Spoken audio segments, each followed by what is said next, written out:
Бәріңізге сәлем.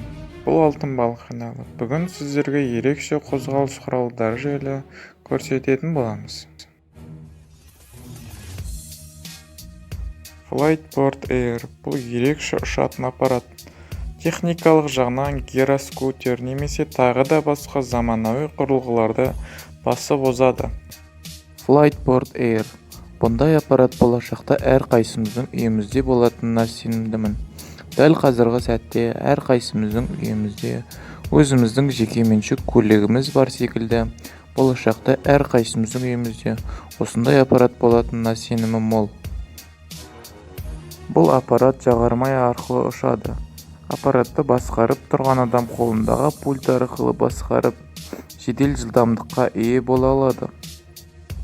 Бұл құрылғыны жасаушы адамдар оның қозғалтқышын жасаған кезде өте қиындыққа тап болғанын айтты.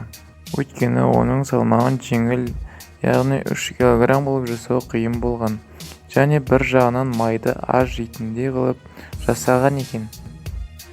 Ол 6 минутқа дейін ауада ұшып жүре алады екен. Оның көтеретін салмағы 100 кг. Жылдамдығына келетін болсақ, 140 км/сағатына дейін ұша алады екен. Оны жасап шыққан ғалымдар әлі дамыту үстінде.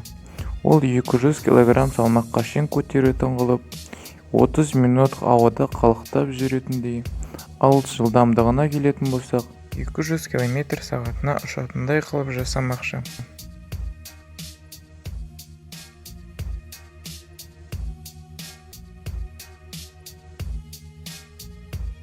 Porsche 996 Hoverboard.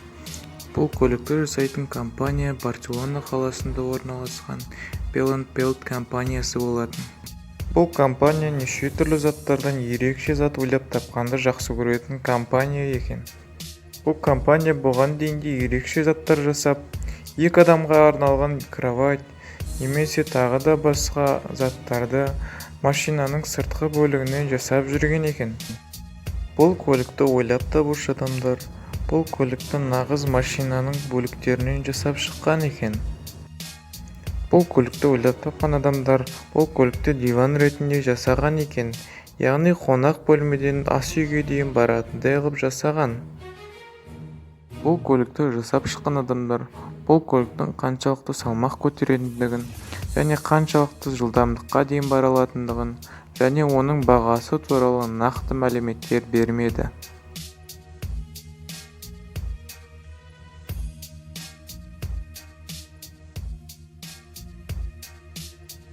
Deep Flight 200 кг дейін адам салмағын көтере алады.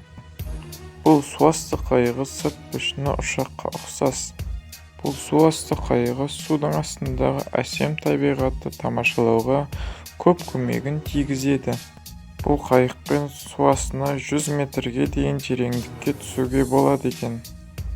Алайда тереңдіктегі қысым адамға әсер етпейтіндей қылып жасалған екен. Бұл қайық экологияға зияны жоқ, бір жағынан жылдам жүрген кезде дауысы шықпайтындай қылып жасалған. Егер де қандай да бір жағдай болған кезде, қайық өз бетімен автоматты түрде жоғары көтерілетіндей қылып жасалған екен.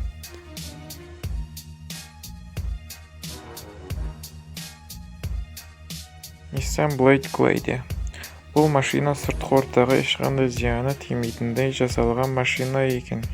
Бұл заманауи түрде жасалған машина екен. Яғни алдыңғы жағы жіңішкелеу, ал арт жағы жуандау болып жасалған машина. Машинаның алды жіңішке болғандықтан бұрылуына жақсы әсер етеді. Бұл машина сыртқы ортаға ешқандай зияны тимейтін электрлі машина болғанына қарамастан жоғары қарқында жұмыс жасай алады. Бұл машина 5 секундтың ішінде 190 км/сағатына дейін жылдамдыққа бара алады.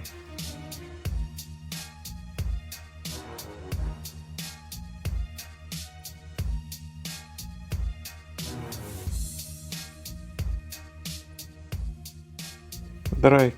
Бұл құрылғы бізге самокатты есімізге түсіреді. Бұл электрлі құрылғы болғандықтан сыртқы ортаға ешқандай зияны жоқ. Егерде толығымен зарядтасақ, 40 км-ге дейін баруға болады. Құрылғының дөңгелектері 3 бұрыш секілді орналасқандықтан аяғымызды жерге тіреп тепе-теңдікті сақтаудың қажеті болмайды. Бұл құрылғыны бір жағынан автобус немесе метроға отырған кезімізде жинап алып өзімізбен бірге алып жүруге қолайлы. Егер де бұл құрылғыны сатып алғыларыңыз келсе, 200 және $1000 аралығында сатылады.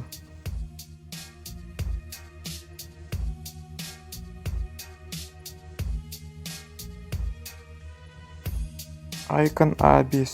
Бұл америкалық Icon Aircraft компаниясының ұшағы. Бұл ұшақты кәдімгі машинаның үлкендігіне дейін кішірейтіп жинауға болады.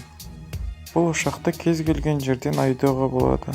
Жер немесе су, өзіңізге қолайлы қандай да бір жерді таңдап, сол жерден ұша аласыз. Ұшақтың ішіне 2 адам сия алады. Ұшақтың іші машинаның іші секілді қолайлы және ыңғайлы қылып басқаруға ыңғайланып жасалынған.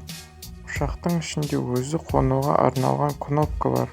Ол кнопканы басқан жағдайда ұшақ өз еркімен жерге қонып, ешқандай жерін сырмай қона алады.